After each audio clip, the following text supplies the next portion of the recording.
নমস্কার, আমি উজ্জ্বল শর্মা শাস্ত্রী বলছি। আজকে ভিডিও শুরু করার আগে আমার গুরুদেব রাম ঠাকুরের চরণে প্রণাম জানিয়ে আজকের ভিডিও শুরু করছি। আজকের ভিডিওর কন্টেন্ট হচ্ছে তৃতীয় ভাব, যাকে সহজ ভাব বলা হয়, সহোদর বা ভাতৃভাব। 12টি ঘরে থেকে কি কি ফল দেবে, এই তৃতীয় পতি 12টি ভাবে থেকে কি ফল দেবে। লগ্ন ভাব থেকে দ্বাদশ ভাব পর্যন্ত এই 12টি ভাব, এই ভাবগুলোর কিন্তু বিরাট গুরুত্ব আছে।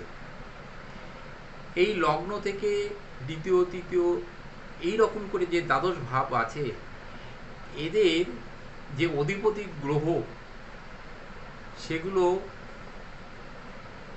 ধরুন এই তৃতীয় ভাব, এই তৃতীয় ভাবাধিপতি তৃতীয় ভাবেও থাকতে পারে, আবার দ্বাদশ ভাবের যে কোনো ভাবে থাকতে পারে।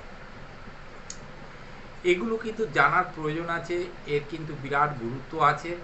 সেই জন্য আমি এই ভাবাধিপতি গ্রহগুলো জন্মছকে কোথায় অবস্থান করছে সেই নিয়ে আলোচনা করছি। আজকে তৃতীয় ভাবাধিপতি কোথায় অবস্থান করছে, দ্বাদশ ঘরে কোথায় অবস্থান করছে, এই লগ্ন থেকে শুরু করে দ্বাদশ ভাব পর্যন্ত কোথায় অবস্থান করছে, সেইগুলো নিয়ে আজকের আলোচনা। এইগুলো একটা গুরুত্বপূর্ণ আলোচনা। কিন্তু আপনাদের প্রত্যেকেরই জন্মছক আছে। যারা জ্যোতিষ অনুরাগী, যারা জ্যোতিষ শাস্ত্রকে ভালোবাসে, যারা জন্মছক বা ন্যাটাল চার্ট করে রেখেছেন, তারা যদি নিজেরাও বাড়ি থেকে দেখেন, তাহলে কিন্তু বুঝতে পারবেন যে আমি কি বলতে চাইছি, এবং প্রত্যেকটি ঠিক হবে।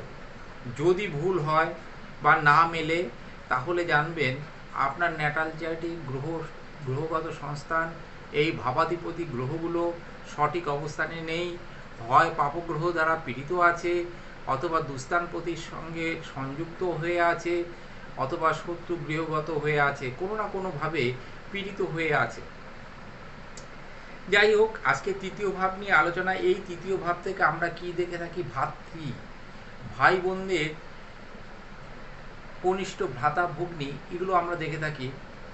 এছাড়া দেখে থাকি পরাক্রম, সাহস, এগুলো কিন্তু সব আমরা তৃতীয় স্থান থেকে দেখে থাকি।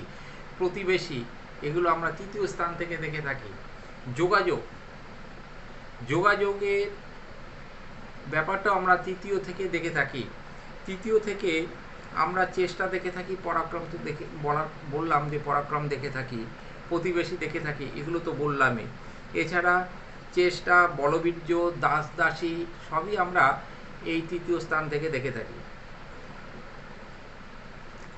ধৈর্য আর শরীরের যে অঙ্গ প্রত্যঙ্গগুলো আমরা দেখে থাকি, যেমন ফুসফুস দেখে থাকি, কণ্ঠস্বর ও অন্ননালী, এগুলো কিন্তু আমরা এই তৃতীয় ভাব থেকে আমরা বিচার করি। তৃতীয় ভাবাধিপতি গ্রহগুলো বা তৃতীয় ভাবাধিপতি গ্রহ কোথায় অবস্থান করছে, সেই অনুযায়ী আমি ফলাফল এখন আলোচনা করব। তৃতীয় ভাবাধিপতি যদি লগ্নে অবস্থান করে, তাহলে কি হবে,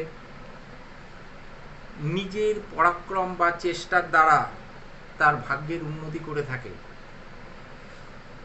সে পরিজন বেষ্টিত হয়ে থাকে, বহু ভ্রমণকারী, সেবাপরায়ণ, এগুলো আমরা এই তৃতীয় পতি যদি লগ্নে থাকে, তাহলে এগুলো বুঝতে পারবো তার মধ্যে এগুলো আছে। তৃতীয় ভাবাধিপতি যদি দ্বিতীয় থাকে, তাহলে কি হবে, দীর্ঘায়ু হয় না, তার আয়ু কম হয়, তেমন ধনী হয় না। এই দ্বিতীয়স্থ যদি তৃতীয় ভাবাধিপতি যদি বলবান থাকে, তাহলে কিন্তু মিষ্টভাষী হয়, পরোপকারী এবং প্রতাপশালী এবং ধনী হয়ে থাকে। যদি কিনা তৃতীয় পতি দ্বিতীয়স্থ মানে বলবান হয়ে থাকে। যদি তৃতীয় থাকে, তাহলে কি হবে, তৃতীয় থাকলে কিন্তু তার যথেষ্ট পরাক্রম থাকবে, সাহস থাকবে, দাস দাসী যুক্ত হবে, এবং তার সরকারি চাকরি পাওয়ার সম্ভাবনা প্রবল থাকে। যদি কিনা ওই তৃতীয় ভাবাধিপতি বলবান থাকে, শত্রু গৃহগত যদি না হয়, বা ষষ্ঠ, অষ্টম এবং দ্বাদশস্থ দুস্থানপতির কোনো নক্ষত্র ওর সঙ্গে সংযুক্ত যদি থাকে, তাহলে সরকারি চাকুরির ক্ষেত্রে অসুবিধা আছে। দেখতে হবে যে তৃতীয় ভাবাধিপতি বলশালী আছে কিনা, তাহলে কিন্তু সরকারি চাকুরি অবশ্যই হবে।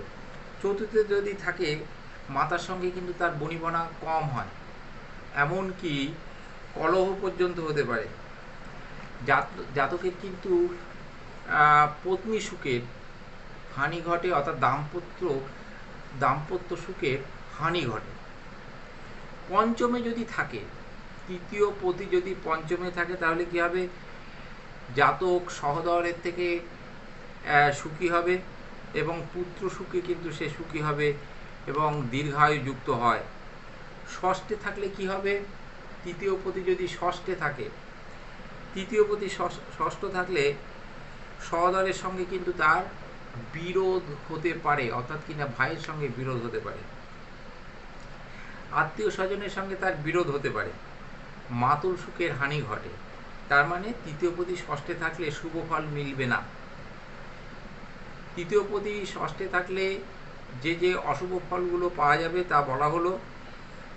দেখতে হবে আপনার তৃতীয় পতি কোথায় অবস্থান করছে। যদি ষষ্ঠে অবস্থান করে, তাহলে এই ফলগুলো পাবেন। সপ্তমে যদি অবস্থান করে থাকে তৃতীয় পতি, তাহলে কিন্তু মোটামুটি ভালো ফলই পাওয়া যায়। তার জাতকের পত্নী কিন্তু যথেষ্ট রূপবতী হয়ে থাকে, আর জাতিকার পতি কিন্তু যথেষ্ট রূপবান হয়ে থাকে। দূরে বিবাহ হয়, কাছে বিবাহ হয় না, দূরে বিবাহ হয়। ব্যবসা বাণিজ্যের জন্য জাতকে কিন্তু বহু ভ্রমণ করতে হয়। তৃতীয় পতি যদি অষ্টমে থাকে, ভালো ফল পাওয়া যাবে না। সহোদর ভ্রাতা এবং ভগ্নী হানি হতে পারে, অর্থাৎ মারাও যেতে পারে।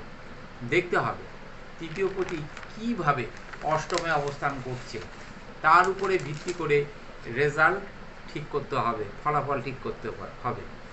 তৃতীয় পতি যদি নবমে থাকে, তাহলে কিন্তু মোটামুটি ভালো ফলই পাওয়া যায়। সহোদর প্রিয় হয় এবং সহোদরের কাছ থেকে সে উপকারও পায়।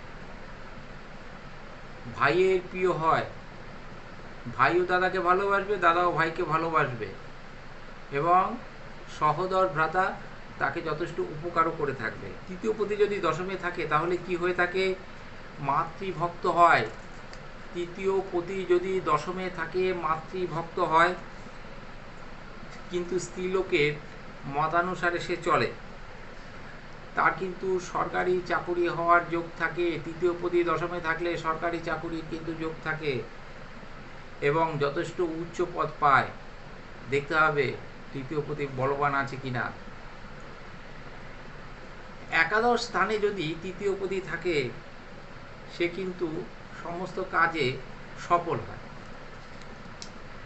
এবং নিজের উপার্জন দ্বারা সে ধনবান হয়। সকল কাজে তার সফল হওয়ার যোগ থাকে। তবে ওই তৃতীয় পতি বলশালী হতে হবে। নিজের উপার্জন দ্বারা কিন্তু সে যথেষ্ট ধনবান হয়ে থাকে। তৃতীয় পতি যদি দ্বাদশে অবস্থান করে, তাহলে কিন্তু ভালো ফল মেলে না। প্রবাস বাস, অর্থাৎ তার ঘরে যেখানে তার স্থায়ী বসবাস ছিল, যেটা পিতৃপুরুষের ভিটে ছিল, সেখান থেকে সে দূরে গিয়ে বসবাস করবে, এই যোগটা কিন্তু থাকে এই দ্বাদশ স্থানে যদি তৃতীয় পতি অবস্থান করে থাকে। এবং আত্মীয় স্বজনের সঙ্গে তার বনিবনা হয় না, আত্মীয় স্বজনের সঙ্গে বিরোধ হয়। আজকের আলোচনা আমি একেবারে শেষের দিকে নিয়ে এসেছি। আজকের আলোচনা ছিল তৃতীয় পতি 12টি ঘরের কোথায় কি অবস্থানের জন্য কি কি ফল মিলতে পারে, তাই নিয়ে আমি আলোচনা করলাম। আমার এই ভিডিও যদি আপনাদের ভালো লাগে, তাহলে অবশ্যই লাইক, শেয়ার, সাবস্ক্রাইব করবেন। সাবস্ক্রাইব করলে প্রত্যেকটি ভিডিও আপনারা পেতে থাকবেন। আর আপনারা যদি ভিডিওগুলো দেখতে থাকেন, তাহলে আমার মনোবল বৃদ্ধি পাবে, সেহেতু সাবস্ক্রাইব করবেন তাহলে এই ভিডিওগুলো যেগুলো আপনাদের উপকারে লাগতে পারে সেই ভিডিও একটার পর একটা আমি নিয়ে আসবো।